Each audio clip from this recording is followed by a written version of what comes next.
నమస్తే రేవంత్. నమస్తే అండి. Revanth, welcome to Vishnu talks. Thank you. Revanth, ఒక చిన్న సింపుల్ క్వశ్చన్. మా నెల్లూరు లాంటి డిస్ట్రిక్ట్ హెడ్ క్వార్టర్స్ లో ఉండి నెలకి ఒక 40 నుంచి 50,000 రూపాయలు సంపాదించే వాళ్ళు కానివ్వండి, లేదంటే హైదరాబాద్, బెంగళూరు, చెన్నై వంటి మహానగరాల్లో ఉండి కూడా నెలకు ఒక 50,000 రూపాయలు సంపాదించుకునే వాళ్ళు, మరి వాళ్ళ ఫైనాన్షియల్ ప్లానింగ్ అనేది ఎలా చేసుకోవాలి అంటారు? వాళ్ళ సేవింగ్స్ కానీ ఇన్వెస్ట్మెంట్స్ కానీ ఏ విధంగా ఉండాలి అంటారు? మరి ఏ విధంగా ప్రాపర్ గా ఫైనాన్షియల్ ప్లానింగ్ చేసుకోగలిగితే వాళ్ళు కూడా ఒక ఉన్నతమైన జీవితాన్ని ఆస్వాదించవచ్చు అంటారు? అసలు సార్, ఇప్పుడు ఉన్నతమైన జీవితం మనం చేరుకోవాలి అని అంటే దానికి పెద్ద ఎత్తున ప్లానింగ్ ఏం అవసరం లేదు. చిన్న డిసిప్లిన్, ఒక చిన్నపాటి డిసిప్లిన్ మన జీవితాన్ని మార్చేస్తుంది. That is financial discipline. అంతే, ఫైనాన్షియల్ డిసిప్లిన్. సో బేసిక్ గా చాలా మంది ₹1,00,000, ₹2,00,000, ₹3,00,000 హైదరాబాద్ లో సంపాదించే వాళ్ళు వెనక్కి తిరిగి చూసుకుంటే ఏం సంపాదించారు అని అంటే ఏమీ ఉండదు. ఈఎంఐలు ఉంటాయి అంతే. నేను ఇన్ని సంవత్సరాల పాటు 15-20 ఏళ్ళ నుంచి నేను జాబ్ చేస్తున్నా. ఇప్పుడు 25 సంవత్సరాలకి జాబ్ వస్తుంది యావరేజ్ గా. 40 ఏళ్ళ వయసులో ఉన్న వాళ్ళు ఎవరు నేను పట్టుకొని మాట్లాడినా కానీ దాదాపు లాస్ట్ 15 ఏళ్ళు ఏం చేశాము అని అంటే ఎంత ఉంటుంది. ఏదంటే ఒక ఫ్లాట్ కొన్నాము, ఒక కారు కొన్నాము, అది కొన్నాము, ఇది కొన్నాము, ఇంతవరకే ఉంటుంది. కానీ భవిష్యత్తు కోసం మనం ఏం సంపాదించాము, ఏం సాధించాము అని అంటే వెనక్కి తిరిగి చూసుకుంటే మిగలటానికి ఏమీ ఉండదు. సో ఇక్కడల్లా మనం చేయాల్సింది ఏంటి అని అంటే ఫైనాన్షియల్ గా ప్రాపర్ గా ఒక ప్రాపర్ మైండ్ సెట్ తోటి డిసిప్లిన్డ్ గా రూపాయి దాచిపెట్టేవాళ్ళు. మీకు ఒక చిన్న ఉదాహరణ చెప్తాను సార్. మా ఊర్లో ఇంట్లో పనిచేసే వాళ్ళ హస్బెండ్, హౌస్ మేడ్ వాళ్ళ హస్బెండ్ దాదాపు 20-25 లక్షల రూపాయలు mutual funds. Can you imagine that? ₹1,00,000 సంపాదించేవాడు హైదరాబాద్ లో పని చేయలేడు.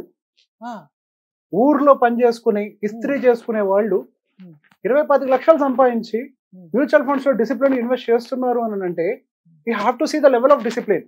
యాక్చువల్ గా ఫైర్ ఎవరికి ఉంటది అని అంటే అట్లా దాచిపెట్టి సంపాదించాలి అని అట్టడుగు ఉన్న వాళ్ళకే ఆ కసి ఉంటది. ఇక్కడ ఎదగాలి అని అంటే దానికి మేధస్సు, జ్ఞానం, విజ్ఞానం ఇంత అవసరం లేదు. అదే పెద్ద సార్, అతి తెలివితేటలే ఇప్పుడు ప్రాబ్లం కి దారి తీసాయి. ఇప్పుడు ఎందుకు ఇంతమంది చదువుకున్న వాళ్ళు ఉన్న లక్షల జీతాలు ఉన్నా ఎందుకు వెల్త్ ని క్రియేట్ చేయలేకపోతున్నారు అని అంటే అతి తెలివి ప్రదర్శిస్తాం మనం. అది మీరవచ్చు, నేనవచ్చు, ఎవరినంటే మళ్ళీ ఫీల్ అవుతారు. ఎందుకు మిమ్మల్ని మీరు అన్నానంటే నేను మిమ్మల్ని అంతే. అతి తెలివి ప్రదర్శిస్తాం మనం అంతే. సో అతి తెలివి ప్రదర్శించకుండా డిసిప్లిన్డ్ గా వచ్చే రూపాయిని జాగ్రత్తగా ఇన్వెస్ట్ చేసుకుంటూ వెళ్తే 25 లక్షల రూపాయలు ఈజీగా అక్యుములేట్ చేయొచ్చు. ఆయన వయసు ఏం పెద్దది కాదు, మేబీ 35-36 ఏళ్ల వయసేమో అంతే. Right. So basic it is all about the discipline అంతే. సార్ ఫోన్ చేస్తాడు, మా అమ్మాయి పెళ్లి కోసం సార్ నా దగ్గర ఒక 20,000 రూపాయలు జమ అయినాయి, మా అమ్మాయి పెళ్లి కోసం పక్కకు పెట్టండి సార్. సార్ నా దగ్గర ఒక 50,000 రూపాయలు జమ అయినాయి సార్, మా రిటైర్మెంట్ కోసం పెట్టండి సార్. సార్ నేను ఒక 3 సంవత్సరాల క్రితం ఒక చిట్టి మొదలు పెట్టాను సార్, ఆ డబ్బులు వచ్చాయి సార్, దాచిపెట్టండి సార్. సార్ మా అమ్మాయి పేరు మీద FD చేశాను సార్, మెచ్యూర్ అయింది సార్, దాచిపెట్టండి సార్. అసలు ఏం కమిట్మెంట్ అసలు. అదే ₹1 మన దగ్గరికి ఫస్ట్ అకౌంట్ లో పడ్డది అని అంటే మనం ఇమీడియట్ గా చేసే పని ఏంటి? సాయంత్రానికి దాన్ని ఎలా ఖర్చు పెడదామా అంతే. పొరపాటున ఓ 10,000 15,000 అకౌంట్ లో ఉన్నాయంటే సాయంత్రం బజార్కి ఏ విధంగా ఖర్చు పెట్టాలి అంతే. సో మనం ఎట్లా షోకేస్ చేయాలి, ఎట్లా షో ఆఫ్ చేయాలి, ఒక పెద్ద ఇల్లు ఎలా కొనుక్కోవాలి, ఆ పెద్ద ఇంట్లో మనం ఎలా ప్రొజెక్ట్ చేయాలి, ఈ ఫీలింగ్ లో ఉన్న వాళ్ళే యాక్చువల్ గా పేదరికంలో మిగిలిపోతున్నారు. ఎవరైతే ఆల్రెడీ అట్టడుగున ఉన్నారో, ఎవరైతే మీరు అన్న 50,000 రూపాయల జీతం కింద నుంచి కొద్దిగా సంపాదించుకుంటూ వస్తున్నారో వాళ్ళు వీటన్నిటి గురించి ఆలోచించరు. ఇప్పుడు ఇంత ముందుతో పోలిస్తే ఇంకా బెటర్ గానే ఉన్నాను, నాకు అర్జెంట్గా ఒక పెద్ద ఇల్లు కావాలి, ఒక కారు కావాలి, ఇట్లాంటి ఆలోచన వాళ్ళకు ఉండవు.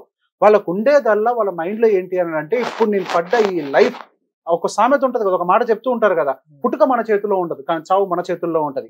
ఈ పుట్టుక నుంచి మరణానికి మధ్యలో ఉండేటువంటి ఈ గ్యాపే మన లైఫ్. ఇందులో మనం ఏం చేసాము, మనం నెక్స్ట్ జనరేషన్ కి ఏమి ఇచ్చాము అనేదే మన భవిష్యత్తు నిర్ణయిస్తుంది. ఇది అంతా ఎక్కడి నుంచి వస్తుంది? ఒక డిసిప్లిన్ నుంచి మాత్రమే వస్తుంది. మనిషి ఎదగడానికి కావాల్సింది పెద్దతున్న ప్లాన్లు కాదు, డిసిప్లిన్. ఎవరేమనుకుంటారు, ఎవరేం చేస్తారు అన్న దాని నుంచి మనం జీవితంలో బాగుపడలేము. ఇప్పుడు మీరు ఈ విషయం చెప్తుంటే నాకు ఇంకో మాట గుర్తొస్తుంది. మనం పేదవాడిగా చావాలా లేదంటే కోటీశ్వరుడిగా చావాలా అన్నది మన చేతుల్లోనే ఉంటది. దానికి జడ్జిమెంట్ మనమే ఇచ్చుకోవాలి. దానికల్లా కావాల్సింది ఒక చిన్నపాటి డిసిప్లిన్ మాత్రమే. సార్ 50,000 రూపాయలు జీతం సంపాదించుకునే వాళ్ళు 10,000 రూపాయలు కూడబెట్టుకోవడం అనేది ప్రతి నెల పెద్ద సమస్య ఏం కాదు. వాళ్ళ ఖర్చులను కొంచెం మేనేజ్ చేసుకుంటూ లేదా కొంచెం సంపాదన ఎక్కువ పెంచుకుంటూ నిదానంగా ఒక 10,000 రూపాయలు SIP చేసుకుంటూ పోవడం సమస్య ఏం కాదు. 30 ఏళ్ల వయసు ఉంది, ఒక 50,000 రూపాయలు జీతం వస్తుంది, 15% రిటర్న్ అయితే మార్కెట్ లో కొద్దిగా అటు ఇటు ఎక్స్పెక్ట్ చేయగలుగుతాం కదా. దాంతో వేసుకుంటూ పోయినా కానీ 7 కోట్ల రూపాయలు మీ చేతుల్లో ఉంటాయి సార్. మీరు మొదలు పెట్టినప్పుడు అసలు మీరు 7 కోట్ల అనే ఫిగర్ ని మీరు కనీసం ఇమాజిన్ చేయగలుగుతారా? ఇప్పుడు మనం అనుకుంటాం మనం అయితే గీతే ఎదగాలి అని అంటే ఒక 10 లక్షలు పెట్టో 25 లక్షలు పెట్టో ఒక భూమి కొంటేనే ఆ భూమి కొన్ని కోట్ల రూపాయలు అయితేనే ఎదుగుతామని చెప్పి ముందుగా అన్ని కోట్ల రూపాయలుగా ఎదిగి ఆ భూమిని కొనాలి అంటే మీ దగ్గర 20-25 లక్షలు ఉండాలి. కానీ మీరేం చేయగలుగుతారు? మాక్సిమం నెలకి 10,000 సేవ్ చేయగలుగుతారు. ఆ 10,000 రూపాయలే ఆ భూమికి సమానంగా ఎదగగలిగే అవకాశాలు మనకి మార్కెట్లో ఉన్నప్పుడు మనం వాటి గురించి అర్థం చేసుకొని వాటిల్లో క్రమశిక్షణ తప్పకుండా పెట్టుబడి పెడితే చాలు. సో రేవంత్, ఇక్కడ నాకు ఒక విషయం స్పష్టంగా కొంచెం సరళంగా చెప్పండి. ఎంత అమౌంట్ మనం ఇన్వెస్ట్ చేయాలంటారు? మనం ఎన్ని సంవత్సరాల పాటు ఇన్వెస్ట్ చేయాలంటారు? దేంట్లో ఇన్వెస్ట్ చేయాలంటారు? ఎండ్ ఆఫ్ ది డే మనకి ఎంత అమౌంట్ చేతికి వచ్చే అవకాశం ఉందో ఒక్కసారి క్లియర్ గా చెప్పగలరు? Simple sir. సో బేసిక్ గా మనము ఒక 50,000 రూపాయలు సంపాదించే వాళ్ళు, నేను రూరల్ లో ఉండే వాళ్ళతో చాలా మందితో మాట్లాడినప్పుడు 50,000 వాళ్ళకి ఇన్కమ్ వచ్చినప్పటికీ గట్టిగా వాళ్ళకి ఖర్చు ఉంటే, పర్టికులర్ గా నెల్లూరు అవ్వచ్చు, దాని చుట్టుపక్కల కావాలి అవ్వచ్చు, ఇట్లాంటి ఊర్లలో లేదా ఖమ్మం చుట్టుపక్కల ఊర్లలో ఉండే వాళ్ళకి అయితే ఖర్చు ఎంత అవుతుంది సార్? ఒక 15,000 రూపాయలు ఖర్చు అవుతుంది, అంతకు మించి ఏం కాదు. దాదాపుగా వాళ్ళు 30-35,000 రూపాయలు ఎస్ఐపీలు చేసే వాళ్ళని కూడా నేను చూసాను 50,000 రూపాయలు సంపాదించుకుంటూ. It is all about how much we can save for today. ఈ రోజు మనం ఎంత డబ్బులు తీసి పక్కకు పెట్టుకోగలుగుతాం. అలా అని చెప్పేసి కడుపు మార్చుకోమని చెప్పట్లేదు. రేపు భవిష్యత్తు ఏదో బాగుంటుంది కదా అని చెప్పేసి ఈ రోజు మనం ఎండబెట్టుకొని పిల్లల్ని మంచి బడికి పంపించకుండా ఉంచాల్సిన అవసరం లేదు. సో అట్లాంటి ఏరియాస్ హైదరాబాద్ లో ఉంటే ఖర్చు ఎక్కువ ఉండొచ్చేమో, కానీ మనకు అదే అదర్ బెల్ట్స్ లో ఉన్నటువంటి ఏరియాస్ లో ఉంటే గట్టిగా ఉంటే నెలకి 50,000 రూపాయలు స్కూల్ ఫీజు ఉంటుంది. ఖర్చులు అన్ని పోను మహా అయితే 25,000 అవుతుంది స్కూల్ ఫీజుతో కలిపి. మరొక 20,000-25,000 రూపాయలు సేవ్ చేయగలుగుతారు. అదే హైదరాబాద్ లో ఉన్న వాళ్ళు అయితే వాళ్ళు ఉండేటువంటి ఏరియాని బేస్ చేసుకుని ఇంటి రెంట్ బేస్ చేసుకుని అంతే మాక్సిమం చెప్పాలంటే ఇంటి రెంట్ ఒక 10,000 రూపాయలు హైదరాబాద్ లో దొరికేటువంటి ఏరియాస్ ఉన్నాయి. దాని మీద ఒక 15,000 రూపాయలు వాళ్ళు ఇంటి ఖర్చులు, పెట్రోల్ ఖర్చులు, మొబైల్ రీఛార్జీలు అన్ని వేసుకున్నప్పటికీ, పైన ఒక 10,000 రూపాయలు పిల్లల స్కూల్ ఫీజులు వేసుకున్నప్పటికీ ఒక 15,000 రూపాయలు అయితే మిగులుతాయి కదా. ఒక 5,000 రూపాయలు ఎమర్జెన్సీ కోసం పక్కకు పెట్టుకొని ఒక 10,000 ఇన్వెస్ట్ చేస్తే ఒకసారి అసలు ఆ ఇన్వెస్ట్మెంట్ ప్యాటర్న్ ఎలా ఉండాలి ఒకసారి చెప్పండి. Simple sir. మీరు 10,000 రూపాయలు మీరు డైరెక్ట్ గా తీసుకొని వెళ్ళి భూమి కొనాలంటే డెఫినెట్ గా సాధ్యం ఏదైతే కాదు. భూమి కొనాలంటే మన దానికోసం ఒక లంసమ్ అమౌంట్ అయితే రిక్వైర్మెంట్ ఉంటుంది. సో ఫస్ట్ ఇమీడియట్ గా మనకు కావాల్సింది ఏంటి?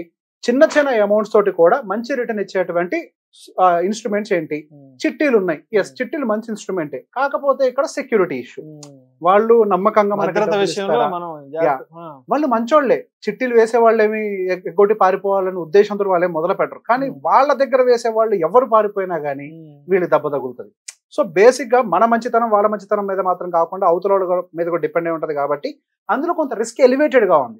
సో అట్లనే మీకు మ్యూచువల్ ఫండ్స్ అనే ఒక ఆప్షన్ ఉంది. మీరు దాంట్లో ఇన్వెస్ట్ చేసుకున్నా గానీ మీకు మంచి ఆపర్చునిటీస్ అయితే కనపడుతున్నాయి. సో తీసుకొని వెళ్ళి ఏ మిడ్ క్యాప్, స్మాల్ క్యాప్ లాంటి వాటిలో కాకుండా ఫ్లెక్సీ క్యాప్, మల్టీ క్యాప్ లో కొంచెం బ్యాలెన్స్డ్ గా ఉండే వాటిలో ఏమైనా కొంచెం మనం కనుక చూసి పెట్టుకోగలిగితే బ్యాలెన్స్డ్ పోర్ట్ఫోలియో బిల్డ్ అవుతుంది. Multi cap industry average return దాదాపు 14-15% రిటర్న్ ఇస్తుంది. సో చాలు, మనకి ఓవర్ గా అత్యాశతో పోకుండా బేసిక్ 15% రిటర్న్ క్యాప్చర్ చేసే విధంగా మన ప్రయాణం మొదలు పెడితే 30 సంవత్సరాలు అంటే ఇప్పుడు 30 సంవత్సరాల వయసు ఉన్న వాళ్ళు 60 సంవత్సరాల వయసు వచ్చే టైం కల్లా 7 కోట్ల రూపాయలు 10,000 రూపాయలు చేసుకుంటూ పోతే మనకి ఈజీగా అచీవ్ అయిపోతాం. లేదు మన జీతం పెరుగుతుంది, ఒక్క 5% టాప్అప్ చేయండి. ప్రతి సంవత్సరం 5% టాప్అప్ చేసాము అని అంటే సేమ్ రిటర్న్ సేమ్ ఇయర్స్ లో 10 కోట్ల రూపాయలు దాదాపుగా మన చేతుల్లో ఉండే అవకాశం ఉంది. సో బేసిక్ ఇక్కడ ఒక వెల్త్ క్రియేట్ చేయాలి అని అంటే ఇక్కడ మనకు చేసిన కష్టం ఏమైనా ఉందా? డే అండ్ నైట్ మళ్ళీ నెక్స్ట్రా జాబ్ చేసామా? ఏమీ చేయట్లేదు. వచ్చిందని డిసిప్లిన్ గా చేస్తున్నాం. అసలు ఒక 50,000 జీతం వచ్చే అతను 10 కోట్ల రూపాయలని నేను సంపదను సృష్టించగలుగుతాను అని ఒక కళను కనగలడా? కానీ కళ కనండి. ఇక్కడ కళ కనటానికి మనకు ఉండే ఒక్కొక్క పారామీటర్ డిసిప్లిన్ నాకు ఉందా లేదా చెక్ చేసుకోండి. నేను నెలకి ఖచ్చితంగా డిసిప్లిన్ ఇంత అమౌంట్ నేను పెడతాను అని ఒక డిసిప్లిన్ మెయింటైన్ చేయండి. ఎందుకు సంపద సృష్టించలేం మనం? సార్ ఒకటే విషయం గుర్తుపెట్టుకోండి, ప్రతి ఒక్క మనిషి గుర్తుపెట్టుకోవాల్సిన అంశం ఏంటి అని అంటే ఈ రోజు బిలీనియర్స్ గా ఉన్న వాళ్ళందరూ కూడా అట్టడుగు సిచ్యువేషన్ నుంచి వచ్చిన వాళ్లే, ఏమీ లేని పరిస్థితుల నుంచి వచ్చిన వాళ్లే. ఈ ఒక్క పాయింట్ ని గుర్తుపెట్టుకోండి. వాళ్ళకి మనకి ఉండాల్సిన కామన్ పాయింట్ ఏంటి అంటే డిసిప్లిన్. అదొక్కటి మెయింటైన్ చేద్దాం అంతే. డిసిప్లైన్డ్ గా చేసుకుంటూ పోతే చాలు. అన్నిటికీ నాకు తెలుసు అని ఓవర్ తెలివితేటలు వద్దు. ఎవరు ఓడిపోతారంట తెలుసా? అతిగా తెలివితేటలు ప్రదర్శించేవాడు ఫాస్ట్ ఓడిపోతాడు. ప్రదర్శించేవాడు తేడా అర్థం చేసుకోవాలి. నిజంగా సబ్జెక్ట్ ఉంటే ఇట్స్ డిఫరెంట్ పాయింట్. ప్రదర్శించే ప్రయత్నం చేస్తే ఎగ్జిబిట్ ప్రదర్శించే ప్రయత్నం చేసేవాడు గేమ్ లో ఓడిపోతాడు. అది నేను చెప్పిందేం కాదు. బేసిక్ గా యుఎస్ లో ఒక ఎక్స్పెరిమెంట్ జరిగింది, కోతుల ఎక్స్పెరిమెంట్. 3 కోతులకి ఒక కోతికి డిఫరెంట్ ఒక సమ్ అమౌంట్ 1,00,000 రూపాయలు ఇచ్చారు. నీకు నచ్చిందని నొక్కు ఇన్వెస్ట్మెంట్స్ వెళ్ళిపోతాయి అని.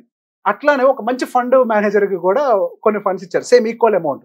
సో కొన్ని సంవత్సరాల తర్వాత దాన్ని టెస్ట్ చేసి చూస్తే సో బేసిక్ గా కోతికి వచ్చిన రిటర్న్స్ ఎక్కువ ఉన్నాయి. అదేంటది? పాప డిసిప్లిన్ గా ఉంది. ఓకే. సో బేసిక్ ఇక్కడ వాళ్ళు చెప్పాలనుకుంది ఏంటంటే అడ్వైజర్ బ్యాడ్ అని కాదు, డిసిప్లిన్ గా చేస్తే చాలు, you will win the game. ఇక్కడ సారాంశం అది. రైట్. అంతే. Thank you so much Revanth. Thank you అండి.